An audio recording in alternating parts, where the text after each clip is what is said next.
जय हिंद साथियों आज का जो क्लास होगा बहुत ही इंपॉर्टेंट क्लास होगा एसएससी सीजीएल के लिए। ठीक है, 2018 में जो पूछे गए प्रश्न है बायोलॉजी का टोटल सवाल करवाएंगे साथियों पार्ट 6 में। ठीक है, टोटल जो सवाल है 2018 में जो बायोलॉजी का सवाल पूछा गया है टोटल सवाल को कंप्लीट करेंगे। ठीक है, तो आप लोग वीडियो में अंत तक बने रहिएगा, दोस्तों को जरूर से जरूर शेयर कीजिएगा। ठीक है साथियों, बढ़ते हैं सवाल की ओर, देखते हैं क्या क्या सवाल 2018 में जो पूछा गया है बायोलॉजी से रिलेटेड क्या सवाल पूछा गया है। ठीक है, तो आप लोग को वीडियो में शुरू से अंत तक बने रहना है। ठीक है, देखिए आ गया है सवाल 2018 में पूछा गया सवाल है साथियों एसएससी सीजीएल 2018 एग्जाम डेट भी दिया गया है साथियों 4/6/2019 से 19/6/2019 तक एग्जाम चला था। ठीक है, मिस्टेक हो गया साथियों, यहाँ 19 नहीं 18 होगा। ठीक है, 4/6/2018 से 9/6/2018 होगा। ठीक है, यहाँ पे 19 मिस्टेक हो गया। देखिए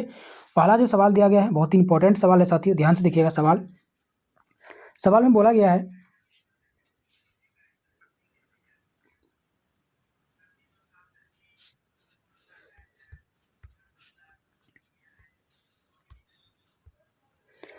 साथियों ध्यान से देखिएगा, बहुत ही इंपॉर्टेंट सवाल है।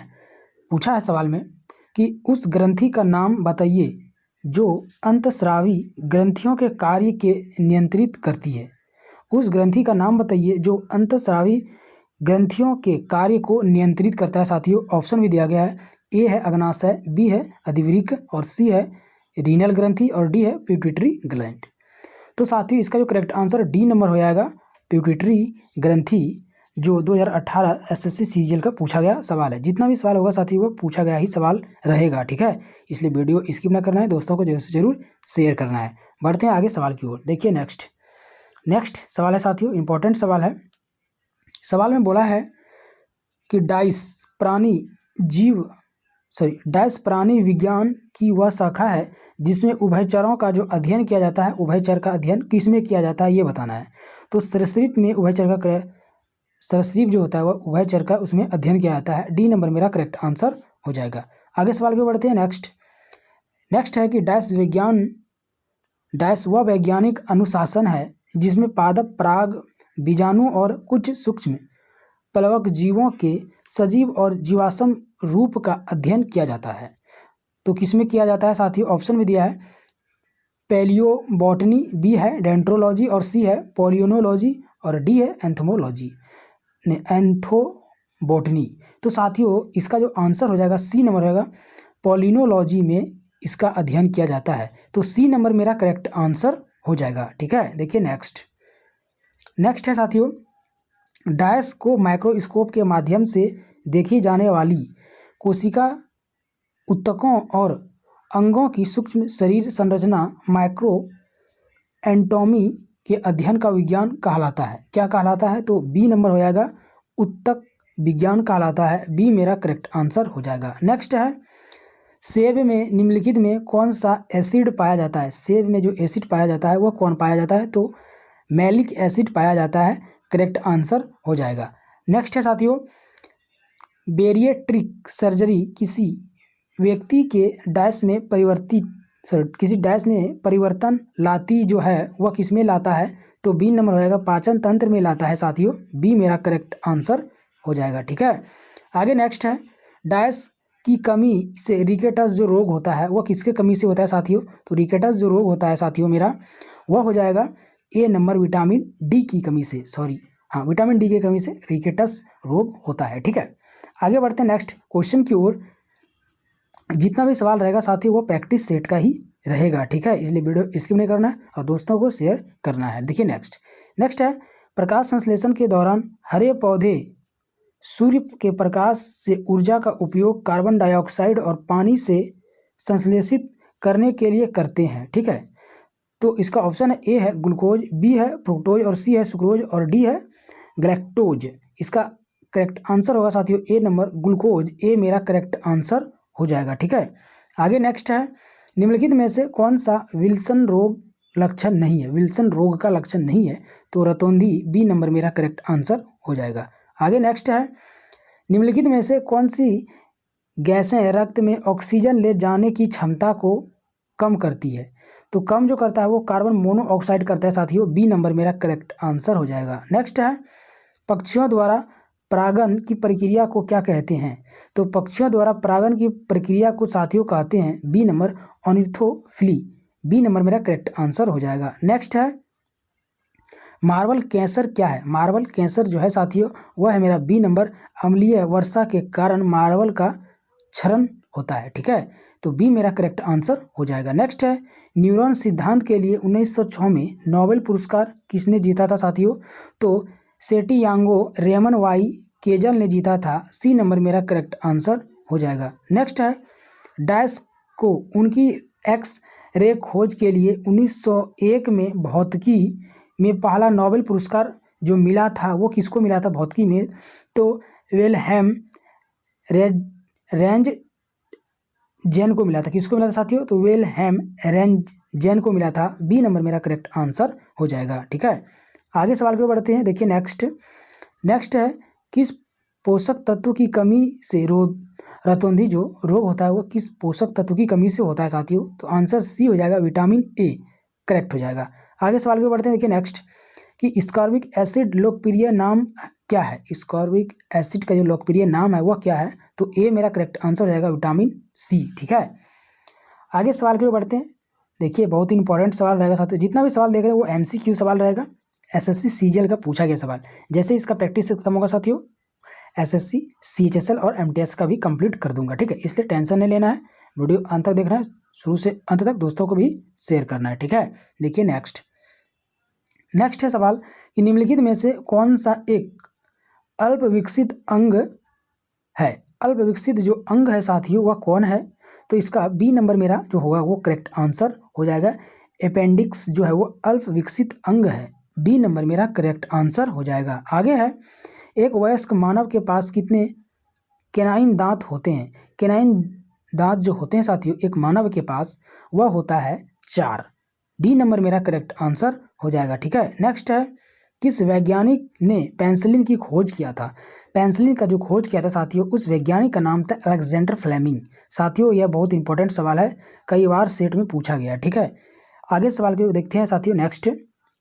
नेक्स्ट है कि निम्नलिखित में से दुनिया का सबसे छोटा जो पक्षी होता है वो कौन सा होता है? तो हमिंग बर्ड जो साथियों है वो दुनिया का सबसे छोटा पक्षी होता है। ठीक है, आगे नेक्स्ट है निम्नलिखित में से कौन सा जीव अंडज है? कौन जीव जो है वो अंडज है? तो डी नंबर मेढक जो है मेरा वो अंडज है साथियों। डी नंबर मेरा करेक्ट आंसर हो जाएगा। ठीक है, आगे नेक्स्ट निम्नलिखित में से कौन सा एसिड चींटी के काटने में मौजूद होता है? चींटी जब काटता है साथियों तो उसमें जो एसिड मौजूद होता है वह होता है फॉर्मिक एसिड। ए नंबर मेरा करेक्ट आंसर हो जाएगा। आगे है चेचक के लिए पहला टीका किसने खोजा था? तो वह एडवर्ड जेनर ने खोजा था चेचक का पहला टीका का खोज। ठीक है, एडवर्ड जेनर। नेक्स्ट है मादा पुष्प के लिए किस भाग में निषेचन होता है साथियों? तो वह हो जाएगा मेरा बी नंबर अंडाशय में होता है। बी नंबर मेरा करेक्ट आंसर हो जाएगा। नेक्स्ट है रतौंधी विटामिन की कमी के कारण होता है। तो कौन सा विटामिन की कमी के कारण होता है? तो विटामिन ए करेक्ट हो जाएगा। डी नंबर करेक्ट आंसर हो जाएगा। नेक्स्ट है साथियों उस उत्तक का नाम बताइए जो किसी पौधे के विभिन्न भागों में भोजन पहुंचाता है। भोजन जो पहुंचाता है साथियों वह मेरा हो जाएगा ए नंबर फ्लोएम द्वारा भोजन पहुंचता है पादप में। आगे सवाल पे बढ़ते हैं। नेक्स्ट मोर्सुपिलियस की विशिष्ट विशेषता क्या है? उसका जो विशेषता है साथियों ए नंबर हो जाएगा वे बच्चों को थैली में ले जाते हैं। ए नंबर मेरा करेक्ट आंसर हो जाएगा। ठीक है, आगे नेक्स्ट क्वेश्चन की ओर बढ़ते हैं। देखिए इंपॉर्टेंट सवाल है कि रक्तचाप को मापने के लिए किस उपकरण का प्रयोग किया जाता है? तो उपकरण का नाम है साथियों स्पाइग्नोमीटर। रक्तचाप को मापने के लिए किया जाता है। बी नंबर मेरा करेक्ट आंसर हो जाएगा। नेक्स्ट है निम्नलिखित में से किसमें फूल की बहुत तेजी से सुगंध आती है साथियों? वह होता है मेरा बी नंबर इथाइल एसीटेट। फूल की जो गंध आती है वह इथाइल एसीटेट से आता है। बी नंबर मेरा करेक्ट आंसर हो जाएगा। ठीक है साथियों, नेक्स्ट है स्कॉटलैंड के रोजलिन इंस्टीट्यूट में बनाए गया डाली नामक पहला जो जीव क्लोन था वो कौन था क्लोन? तो भेड़ का क्लोन था साथियों। सी नंबर मेरा करेक्ट आंसर हो जाएगा। ठीक है, आगे नेक्स्ट है हीमोग्लोबिन और मायोग्लोबिन दोनों के निर्माण में जो होता है वो कौन होता है? तो आयरन होता है। सी नंबर मेरा करेक्ट आंसर हो जाएगा। नेक्स्ट है, मानव शरीर के किस अंग को शरीर का रासायनिक कारखाना कहा जाता है? शरीर के रासायनिक कारखाना जो कहा जाता है वो बी नंबर होगा, यकृत को कहा जाता है, करेक्ट आंसर हो जाएगा। नेक्स्ट है साथियों, कीड़ों के अध्ययन को क्या कहा जाता है? कीड़ों के अध्ययन को साथियों कहा जाता है एंटोमोलॉजी, सी नंबर मेरा करेक्ट आंसर हो जाएगा। ठीक है, आगे नेक्स्ट है, मस्तिष्क के उस भाग को पहचानिए जो शारीरिक मुद्रा, संतुलन और साम्यावस्था को नियंत्रित करता है। नियंत्रित जो करता है वो डी नंबर हो जाएगा, सेरिबेलम करता है नियंत्रित, करेक्ट आंसर डी हो जाएगा। ठीक है, नेक्स्ट है साथियों, शरीर के किस भाग में रक्त का उत्पादन होता है? रक्त का जो उत्पादन होता है साथियों वो अस्थि मज्जा में होता है। रक्त का उत्पादन शरीर के किस भाग में रक्त का उत्पादन होता है साथियों? वह होता है मेरा अस्थि मज्जा में। ठीक है, तो मेरा सी नंबर जो है वो करेक्ट आंसर हो जाएगा। आगे नेक्स्ट क्वेश्चन की ओर बढ़ते हैं। नेक्स्ट है, किस चिकित्सा स्थिति में आँख की ऑप्टिकल तंत्रिका क्षतिग्रस्त होती है और समय के साथ उसकी हालत और अधिक बिगड़ती जाती है? तो इसका जो आंसर होगा साथियों, इसका बी नंबर हो जाएगा, ग्लोमा, करेक्ट आंसर हो जाएगा। ठीक है, आगे सवाल की ओर बढ़ते हैं। नेक्स्ट है साथियों कि निम्नलिखित में से कीटभक्षी पौधा कौन सा है? कीटभक्षी जो पौधा है साथियों वह वीनस फ्लाई ट्रेब है, डी नंबर मेरा करेक्ट आंसर हो जाएगा। ठीक है, आगे नेक्स्ट क्वेश्चन की बढ़ते हैं। इंपॉर्टेंट सवाल रहेगा साथियों। देखिए सवाल है, निम्नलिखित में से कौन सा चरण एक तितली के कायांतरण में तीसरा चरण होता है? तीसरा चरण जो होता है वो पयूपा होता है साथियों। तितली के चरण में तीसरा जो चरण होता है वह होता है पयूपा, सी नंबर मेरा करेक्ट आंसर हो जाएगा। आगे नेक्स्ट है, मानव शरीर में उस एंजाइम का नाम बताइए जो कार्बोहाइड्रेट को तोड़ने में मदद करता है। तोड़ने में मदद जो करता है वो करता है एमाइलेज। कौन करता है साथियों? कार्बोहाइड्रेट को तोड़ता कौन? इमाइलेज तोड़ता है, डी नंबर मेरा करेक्ट आंसर हो जाएगा। ठीक है, नेक्स्ट क्वेश्चन की ओर आगे बढ़ते हैं। नेक्स्ट है, टिड्डा के कान उसके डैश पर स्थित होता है। किस में स्थित होता है साथियों टिड्डा का कान?